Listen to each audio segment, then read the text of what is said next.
Hola, buenos días. Vamos a esperar unos minutos en lo que se conectan más personas para dar inicio a esta plática.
Bueno, vamos a dar comienzo a esta plática.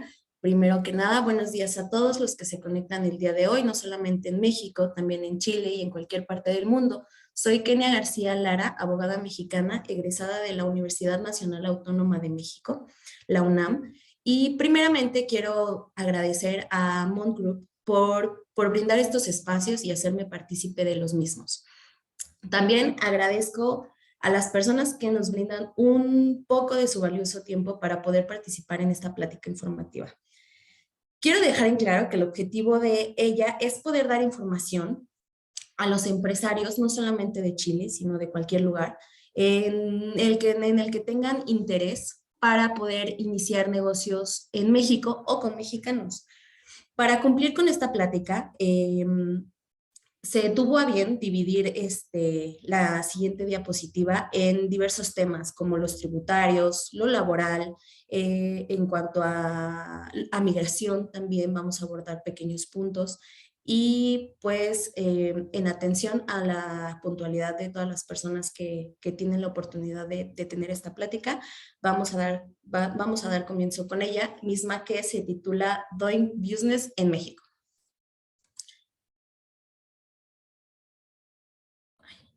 Primero que nada, para poder hacer negocios en México necesitamos tener en cuenta datos informativos relevantes sobre México. El nombre oficial no es como todo el mundo pensaría México, se llama Estados Unidos Mexicanos, Tenemos una población estimada de 126 millones de habitantes aproximadamente. La división política se divide en 32 entidades federativas, que son 31 estados y una Ciudad de México. En la Ciudad de México recaen los poderes de la Unión, mismos que se dividen en tres: poder ejecutivo federal, que recae en el presidente; el poder legislativo federal, que es el Congreso de la Unión, y la Cámara de Diputados y la Cámara de Senadores; el poder judicial de la Federación, que recae dentro de la Suprema Corte de Justicia, el Tribunal Electoral y el Consejo de la Judicatura Federal.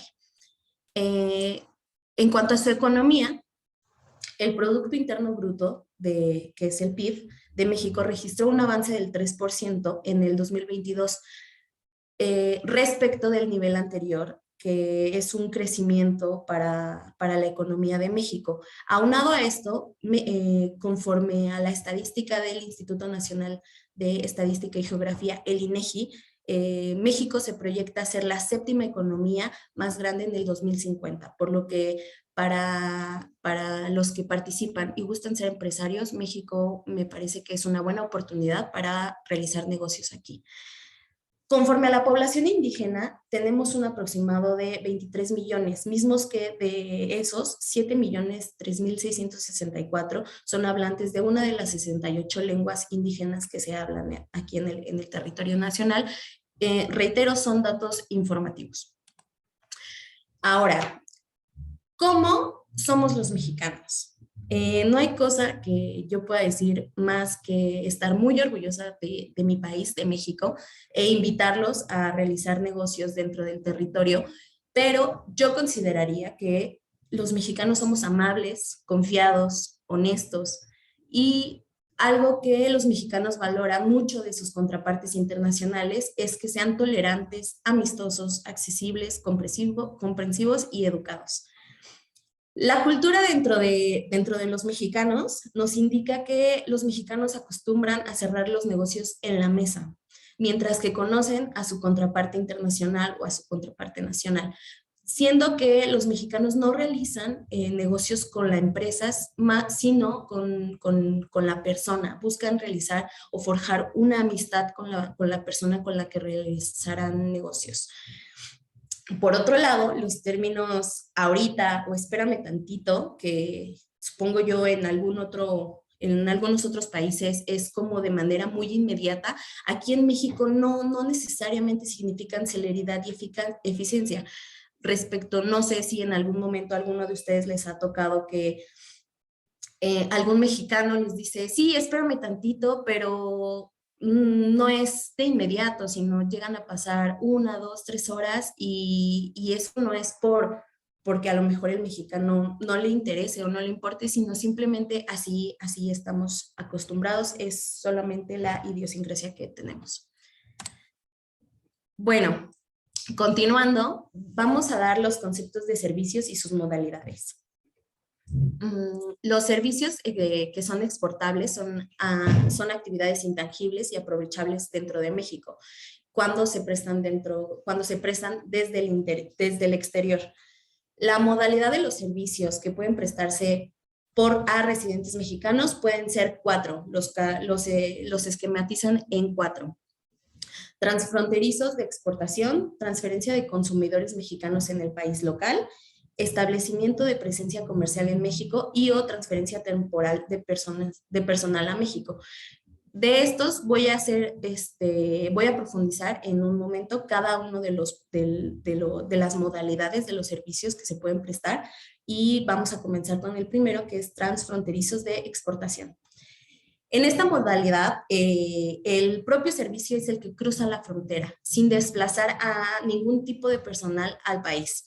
Dentro de los servicios más comunes en esta modalidad son un software o programa de ordenadores enviados por internet, proyectos y documentos enviados por correo e internet, entretenimiento, asistencia o asesoramiento de hechos a través de teleconferencias o medios electrónicos, y expedición de mercancías y servicios bancarios.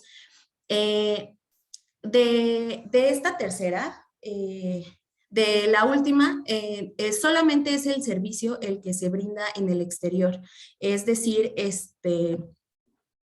no se necesita solamente el envío y el banco, la transferencia se realiza en el exterior. Aquí les muestro una gráfica de lo que sería esta modalidad, que es que el país proveedor, no sé, en este caso Chile, suministra desde el territorio de su país el servicio. El servicio es quien cruza la frontera al territorio, en este caso México, que terminaría siendo el país consumidor. La transferencia de consumidores mexicanos en el país local. En este caso, el servicio es consumido por mexicanos no residentes dentro de un territorio. La definición de un no residente va a ir conforme a la legislación de cada país. Dentro de esta modalidad, los servicios más comunes son el turismo, la capacitación, la asistencia técnica y o asesorías dedicadas a extranjeros en territorios locales y los servicios de salud dedicados a extranjeros. En este punto, es decir, si un mexicano no encuentra algún tratamiento, a algo respectivo a la salud y viaja a otro país solamente a recibir ese servicio. Solamente el mexicano es el que se traslada a otro país para poder recibir ese servicio.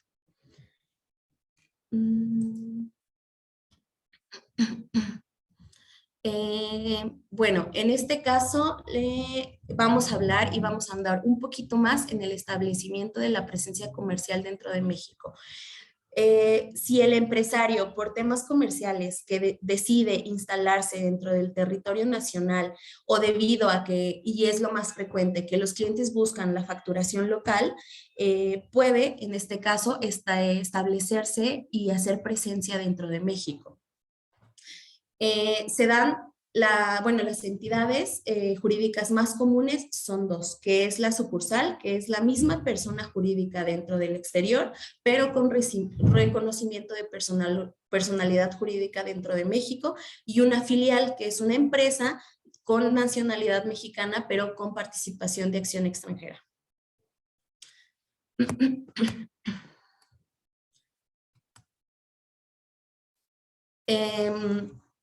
Bueno, dentro de este punto vamos a dar, como primer punto se tiene que saber qué actividades se pueden desarrollar en México que tienen una restricción o limitación específica. Se engloban dentro de cuatro puntos, que son las actividades reservadas de manera exclusiva al Estado mexicano, las actividades reservadas de manera exclusiva a mexicanos con cláusula de exclusión extranjera, con regulación específica, que es decir que solamente la inversión extranjera puede participar de un 10 a un 49%, hasta un 49%, y las que requieren resolución favorable de la Comisión Nacional de Inversión Extranjera para que dicha inversión pueda participar en un porcentaje mayor al 49%. Dentro de la primera, que son las reservadas de manera exclusiva al Estado mexicano, encontramos, que son todo lo relacionado al petróleo, la energía eléctrica, la energía nuclear, la emisión de billetes, que inclusive forma parte del Banco de México, y la actividad solamente le corresponde al Estado mexicano. Dentro del otro lado, que son las reservadas de manera exclusiva a mexicanos, pero con cláusula de exclusión, tendríamos el transporte terrestre nacional de pasajeros. Esto no incluye el tema de mensajería y paquetería, porque ahí sí los extranjeros pudieran participar en esta actividad. También el comercio de gasolina. Con la regulación específica tenemos que solamente, como ya se los comenté, permiten una inversión extranjera de un 10 hasta un 49%, y estas tienen que ver con actividades relacionadas con la explotación de puertos, helipuertos, aeropuertos, y estas no permiten una inversión mayor hasta el 49%. En las actividades, ¿cuáles son las actividades que requieren resolución favorable? Son las actividades que tuvieran que ver con servicios jurídicos o de salud. Bueno, Tomando en cuenta las restricciones, ya que sabemos las restricciones como empresario de lo que no podemos realizar dentro del territorio nacional, ya podríamos adquirir activos fijos, ingresar a una cuenta de campos de actividad económica, abrir u operar establecimientos comerciales. ¿Qué necesitamos para poder constituirnos? Les voy a dar a continuación el proceso de constitución de las sociedades. Como primer punto, aquí en México necesitamos la autorización por parte de la Secretaría de Economía de un uso o denominación o razón social. Posteriormente a tenemos que solicitar la intervención de un fedatario público, ya sea un notario, que es quien emite las escrituras, o un corredor, que es quien realiza las pólizas. La diferencia entre estos es que el notario no solamente realiza actividades, no solamente conoce de actos civiles, de actos comerciales, sino también de actos civiles. Esa sería en realidad la diferencia de estos. Posteriormente, ya que tenemos un acta, una póliza, bueno, una escritura o una póliza, vamos a realizar ante el Servicio de Administración Tributaria, el SAT, nuestra solicitud para la obtención del Registro Federal de Contribuyentes, el famoso RFC. Con dicho registro podemos realizar dos inscripciones, una ante el registro público de comercio y otra podemos registrar la sociedad en el Registro Nacional de Inversiones Extranjeras. En cuanto a la escritura, este es un estatuto constitutivo, el cual deberá contener ciertos requisitos, los cuales se los voy a dar a continuación, que es la individualización de los socios y accionistas. Aquí no hay ninguna cláusula que diga que el socio debe de ser residente o mexicano, no puede ser de cualquier nacionalidad. El objeto social, su razón social o denominación, su duración, esta podría ser indefinida, no hay tampoco ninguna cláusula que nos diga cuánto tiempo es el que debe de durar. El importe del capital social, tenemos que dar la expresión de lo que cada socio aporte, ya sea en dinero o en otros bienes. Si es en otros bienes, tenemos que determinar el valor atribuido a estos y el criterio para su valorización. El domicilio de la sociedad, que no es nada más que el domicilio jurisdiccional, es decir, en qué estado o entidad de la República se va a encontrar dicha sociedad. La forma de administrar y las facultades de los administradores. Esto no es más que cómo va a estar organizada nuestra sociedad. Va a haber un consejo técnico, un consejo de directores, un consejo de administradores y el nombramiento de los administradores y otras menciones que pudieran resaltar dentro de la escritura de la sociedad. No sé, cada cuándo va a sesionar, qué se va a sesionar, todo ese tipo de cosas. Respecto a las sociedades extranjeras están válidamente existentes, constituidas y vigentes de conformidad a la legislación de cada país. Esto hace que tengan un reconocimiento jurídico dentro del país y están facultadas para la realización de actos de comercio desde la inscripción que se realiza ante el Registro Nacional de Inversiones Extranjeras, que como ya lo habíamos comentado, es uno de los requisitos para la constitución de una sociedad dentro de México. La inscripción de este citado registro no solo se debe de efectuar con una solicitud y autorización previa ante la Secretaría de Economía. Dicha autorización tiene que cumplir ciertos requisitos.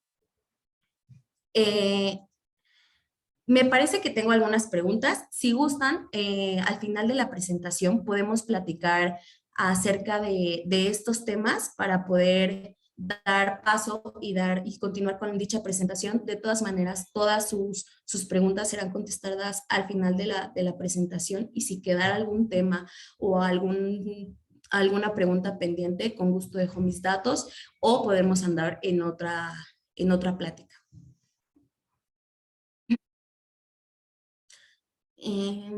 Bueno, dentro de estos requisitos para el Registro Nacional de Inversiones Extranjeras, se necesitan ciertos requisitos, que son que dichas sociedades comprueben que están constituidas de acuerdo a las leyes de su país y a través de la exhibición de documentos constitutivos y modificatorios debidamente apostillados. Como recuerdan, en México firmó el convenio de La Haya acerca de la apostilla. Entonces, esto, si en algún determinado momento hacía muy tedioso el tema de que se le diera validez jurídica dentro del territorio, con esta firma de este convenio, él lo volvió más fácil, porque solamente con el simple hecho de que estén apostillados ya tienen validez jurídica dentro del país.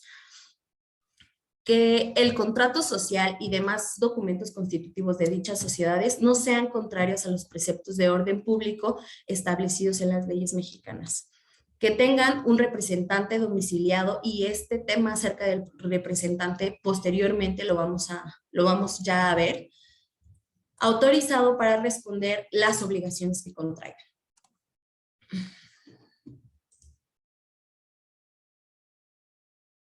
Teniendo todo esto, nos vamos a ir con los tipos de sociedades que la Ley General de Sociedades Mercantiles regula.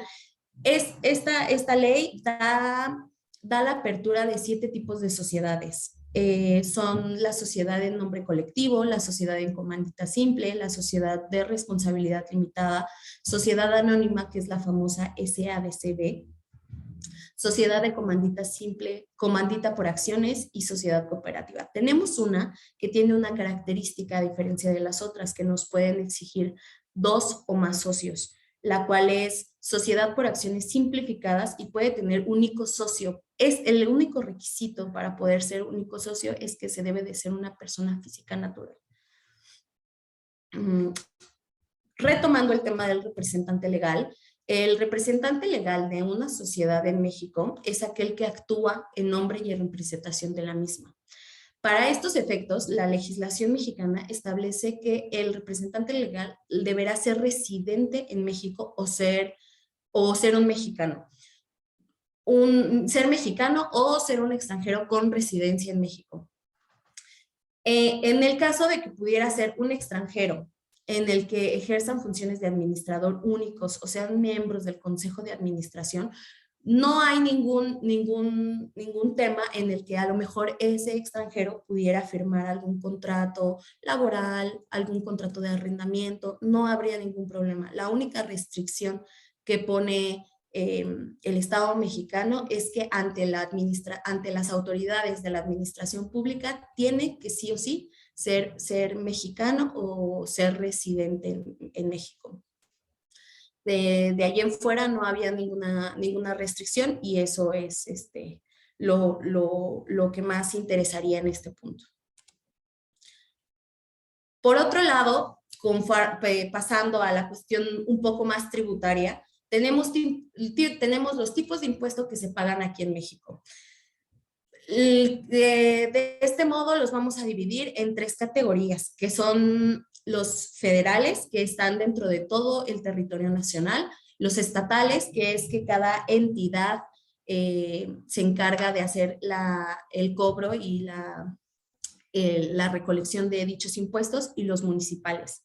Dentro de los impuestos federales tenemos 3 grandes impuestos que son los más relevantes, que sería el impuesto sobre la renta, que es el ISR. Este tiene una tasa del 30% para las sociedades y tiene un 35% para las personas naturales o físicas. El impuesto al valor agregado, que es el IVA, aquí en México todo tiene IVA con una tasa del 16%, excepto los alimentos a granel, los medicamentos.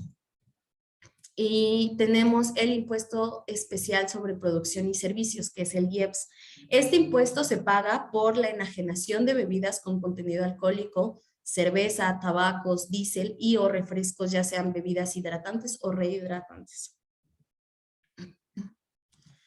En cuanto a los impuestos estatales, tenemos el impuesto sobre nómina, que este impuesto es el que se calcula mensualmente del monto total de los pagos realizados a los trabajadores.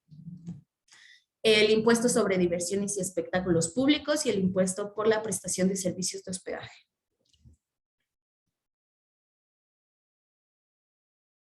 Y teniendo como último los impuestos municipales.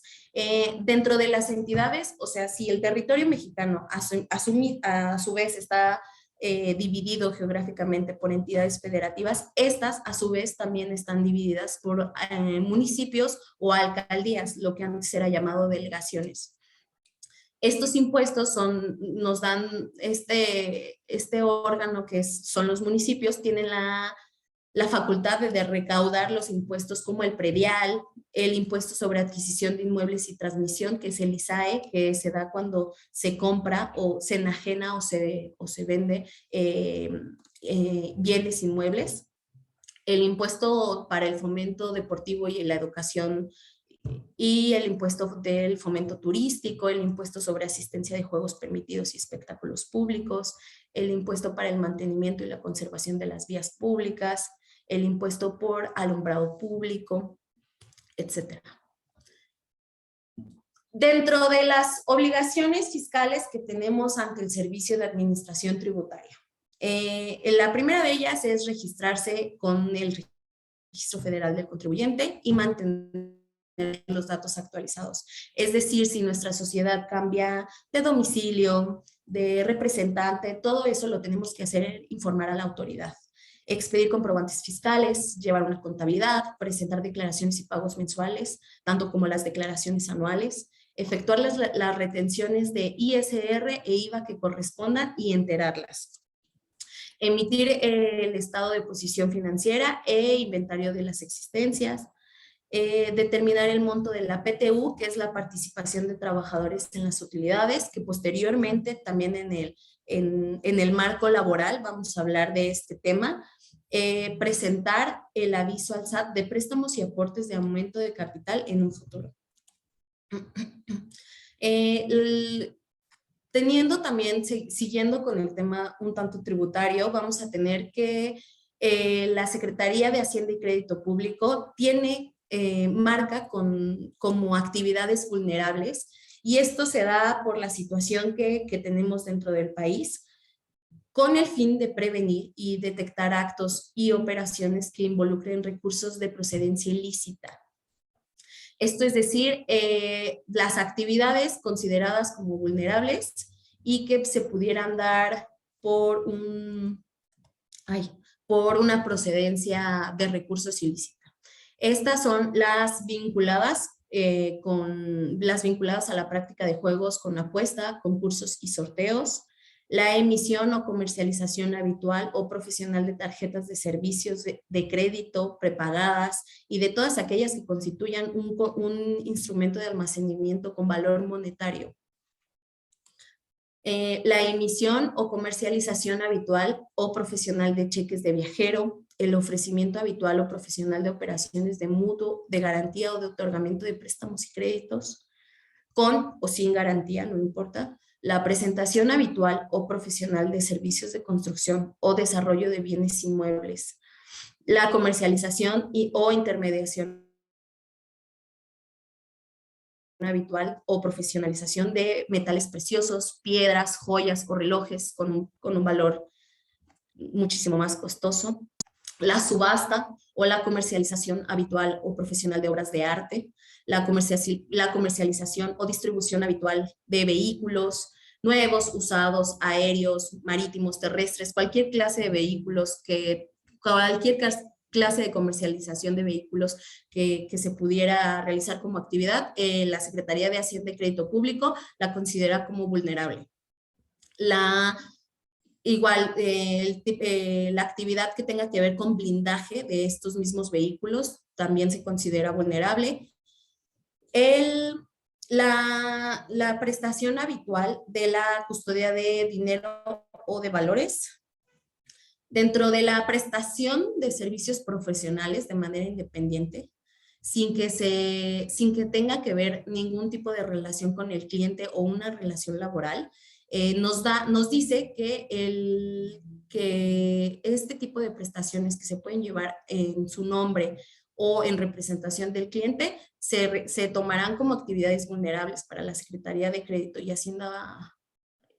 La Secretaría de Hacienda y Crédito Público son las siguientes: la compra y venta de inmuebles o la cesión de derechos sobre estos, la administración y manejo de recursos, de los valores o activos de los clientes, el manejo de cuentas bancarias de ahorro de valores, la organización de aportaciones de capital o cualquier tipo de recursos para la constitución, fusión, operación y administración de personas morales o vehículos corporativos, incluidos el fideicomiso, y la compra y venta de entidades mercantiles.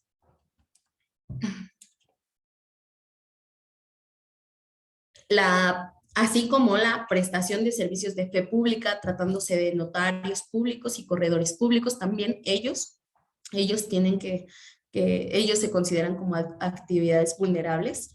La recepción de donativos por parte de asociaciones y sociedades sin fines de lucro, la prestación de servicios de comercio en el exterior, y la constitución de derechos personales de uso, goce de bienes inmuebles y el ofrecimiento habitual y profesional de intercambios de activos virtuales que se llevan a cabo a través de las plataformas electrónicas, digitales o cualquiera que se le asimile. Estos se entenderán como toda la representación de valor registrada electrónicamente y utilizada entre el público como medio de pago.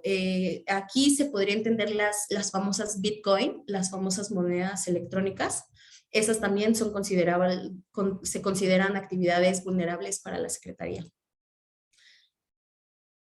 Posteriormente, vamos a hablar sobre la modalidad del ingreso de capital y el Registro Nacional de Inversiones Extranjeras, el RENIE. El ingreso del capital al territorio nacional está supeditadamente condicionado para la inscripción de dicha inversión ante el Registro Nacional de Inversión Extranjera, el cual este organismo está encargado de verificar el origen y la legalidad del capital extranjero, además de contabilizar y darle seguimiento al flujo de dicha inversión. Nosotros tenemos que realizar la solicitud ante dicho registro, dar avisos de actualización trimestral, lo mismo que pasa con el SAT. Si hicimos algún cambio que sea como el cambio de domicilio, cambio de representante, todo ese tipo de cambios, tenemos que dar avisos, no solamente al SAT, sino también al RENIE.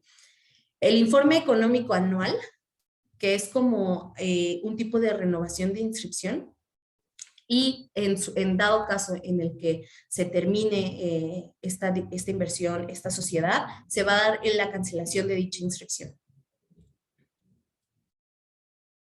Aquí en México tenemos precios de transferencia, que es el precio que se pactan entre dos empresas asociadas para poder transferir bienes o servicios, derechos. Esto está regulado por la Ley del Impuesto sobre la Renta, la cual establece la obligación por parte del contribuyente mexicano de elaborar y conservar documentación que compruebe que sus operaciones de ingresos o deducciones realizadas con las partes relacionadas hayan cumplido con el valor de comercio y los requerimientos legales. Las partes que se relacionan son las partes relacionadas residentes en el extranjero o las partes relacionadas con los locales. No obstante a lo anterior, no están obligadas, es decir, hay una excepción de esta regla, los contribuyentes que, por un lado, realicen actividades empresariales cuyos ingresos en el ejercicio inmediato anterior no hayan excedido el valor equivalente a $650,000 y cuyos ingresos derivados de prestación de servicios profesionales no hubieran excedido en dicho ejercicio el equivalente a $150,000. O sea, es decir, tú no estás obligado si no realizaste actividades empresariales con un valor de $650,000 o si los servicios profesionales que prestaste no excedieron de 150,000, el equivalente a $150,000.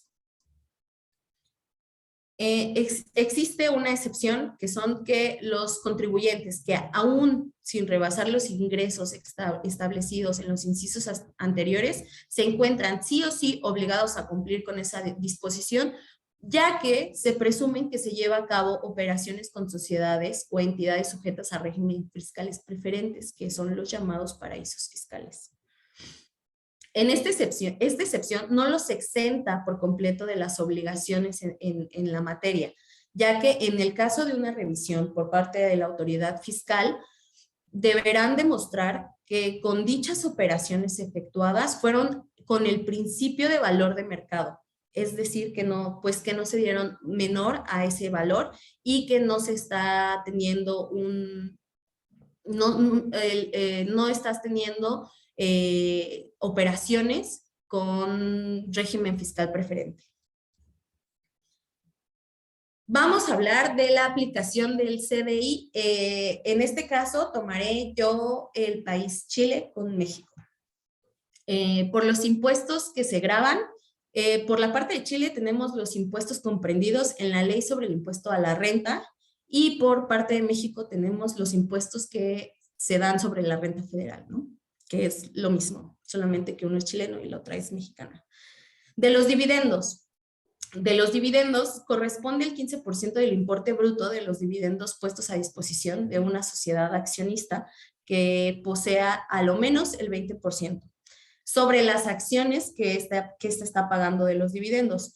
La tasa es del 10% en los demás casos. Cada vez que se vaya a hacer algún tipo de negocio con algún país, tenemos que revisar los convenios que se han firmado entre ellos para evitar las dobles tributaciones. Esto nos va a servir para también empezar a ver cómo vamos a tener que enterar los impuestos que realicemos y acerca de las negociaciones que vayamos a tener con dicho país. Entonces es muy importante observar en cada caso los convenios que se han firmado y si es que no existen cláusulas en donde nos hagan pagar más o menos de los impuestos. En cuanto a intereses, de intereses corresponde una tasa del 15% del importe bruto de los intereses cobrados por los rendimientos de créditos de cualquiera que sea su naturaleza, con o sin garantía hipotecaria, así como cualquier otra renta que la legislación del Estado de donde procedan los intereses asimile los rendimientos de las cantidades dadas por dicho préstamo. De las regalías le corresponde una tasa del 10% del importe bruto de las regalías, que es en relación con el uso o la concesión de uso del derecho de autor tal vez sobre una obra literaria, teatral, musical, artística o científica. Respecto a los servicios personales independientes, estos son los que corresponden a las actividades independientes de carácter científico, literario, artístico, educativo o pedagógico, así como las actividades independientes como lo son los médicos, los abogados, los ingenieros, los arquitectos. Estos solo se grava en el país prestador del servicio, salvo que se tenga una base fija en el otro estado o bien permanezca por más de 183 días en el otro estado. Es decir, eso solamente se va a grabar en el estado, en el país prestador del servicio, no más. Retomando las modalidades de los servicios que tiene México, vamos a tener que estar una transferencia temporal de personal a México. En esta modalidad, el servicio cruza la frontera desplazando, en este caso, sí personal hacia México. El personal se mueve y presta el servicio aquí. Los servicios más comunes en esta modalidad son algún tipo de consultorías, asistencias técnicas y servicios de capacitación ofrecidos por profesionales extranjeros dentro del territorio mexicano. O cualquier servicio prestado por un profesional extranjero dentro del territorio nacional. Comenzando con el tema laboral. Primero que nada hay que decir que en México los derechos laborales son muy protegidos. El trabajador forma parte de una de las clases vulnerables dentro de las consideradas aquí en México, por lo que la legislación mexicana trata de proteger a dicha clase, ¿no? El trabajo aquí en México es una actividad personal subordinada a cambio de un salario. No es un acto de comercio. Los derechos la Ley Federal del Trabajo es la ley que tutela estos derechos, mismos que son irrenunciables. Los tipos de contrato dentro de México son por obra o por tiempo determinado, por temporada, de capacitación inicial o por tiempo indeterminado y en su caso por periodo de prueba. Los más comunes son por tiempo indeterminado o por tiempo determinado. La jornada, para llevar a cabo este trabajo tenemos una jornada. Esta jornada se fija libremente entre el trabajador y el patrón, pero hay una división para dicha jornada. Tenemos la diurna, que son 8 horas diarias, la nocturna, que son 7 horas diarias, y la mixta, que son 7 horas y media diarias. Los trabajadores, aquí vamos a retomar el tema de la PTU. Los trabajadores que participan en las utilidades de las empresas van a determinar el porcentaje, se determinará dicho porcentaje que es por la Comisión Nacional para la Participación de los Trabajadores de las Utilidades de la empresa, de las empresas. Por lo regular, quienes participan en las utilidades de dichas empresas es la mano de obra, los trabajadores que realmente tienen esa mano de obra. Quedan exentos los trabajadores que tienen un nivel directivo, algún gerente, gerentes generales, ellos no estarían participando. Y se tendría que revisar conforme al porcentaje que determine la comisión, pero por lo regular siempre es un 10% que se va a dividir entre todos los trabajadores.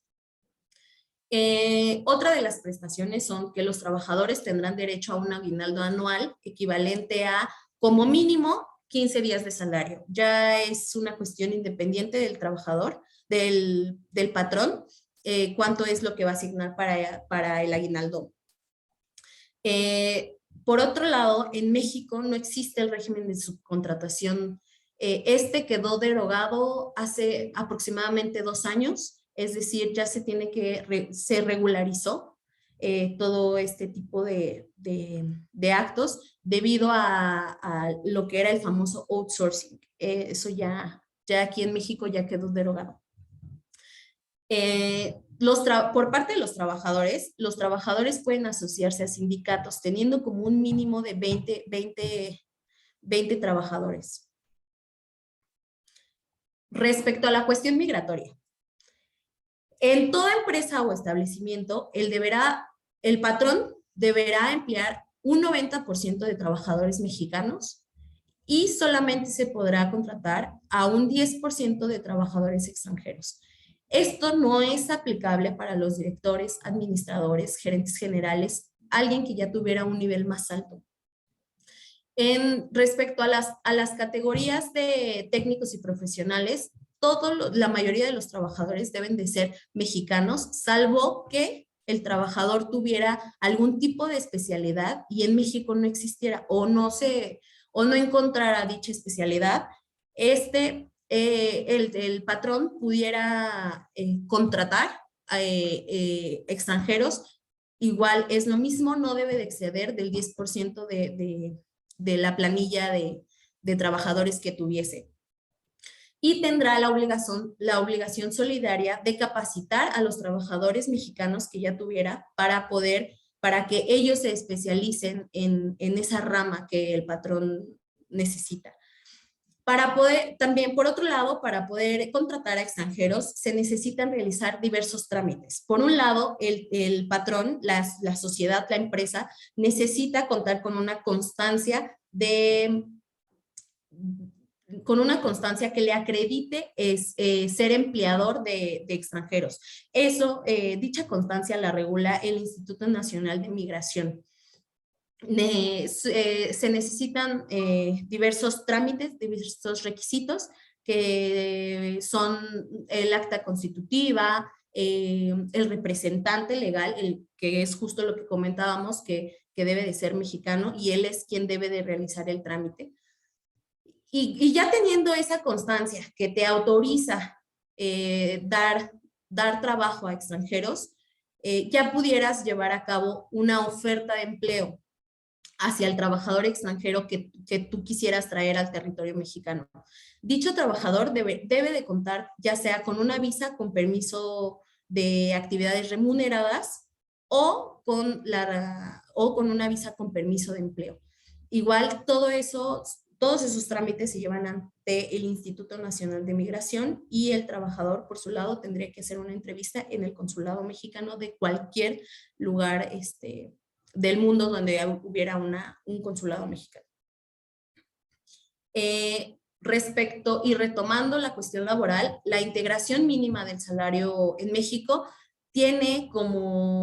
está integrada por riesgos de trabajo, enfermedades y maternidad, invalidez y vida, retiro de cesantía en edad avanzada y vejez, guardería, el Infonavit y el impuesto sobre nómina, que es el que hablábamos en la cuestión de los impuestos estatales. Este va a variar según la entidad federativa dentro del país. La tasa varía con un 1.8 tal vez en Baja California, que es como más fronterizo, y el 3% en la Ciudad de México. Por mi parte sería todo.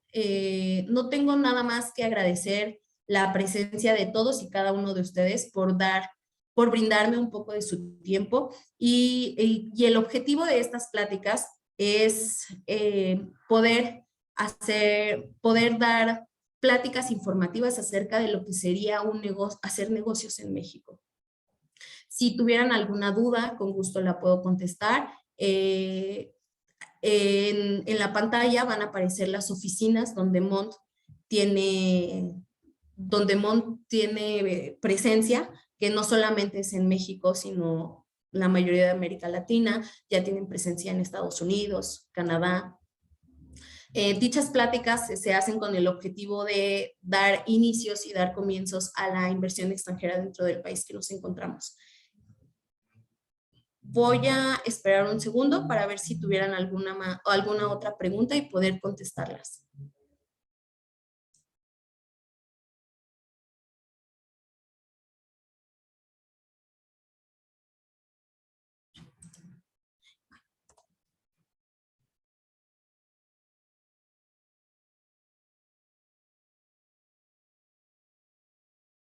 Me parece que el licenciado Iván Alamilla, que es abogado corporativo de Mont Group, ha estado contestando las preguntas que han realizado. Igual, si tuvieras alguna otra duda, Gerardo Castillo, con gusto la podemos consultar, y si tuvieras más dudas, podemos realizar una plática, alguna sesión para poder, igual sin ningún costo, para poder resolver todas tus dudas.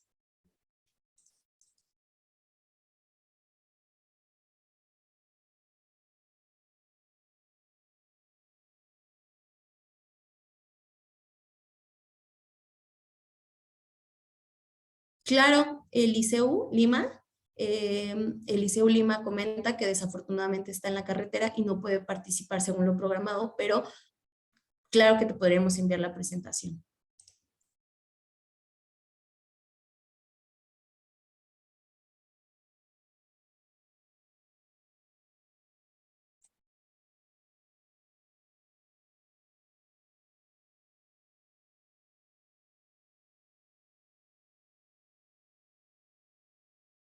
Y por mi parte es todo. Quedo atenta. En la página van a aparecer los datos de contactos míos, de Iván, y cualquier cosa, cualquier comentario, cualquier duda, cualquier pregunta, con gusto le podemos dar un seguimiento para poder atenderla.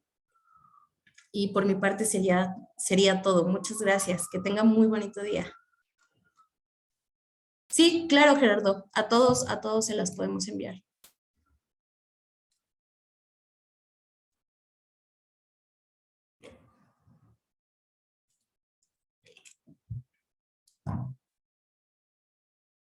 Hasta luego, gracias.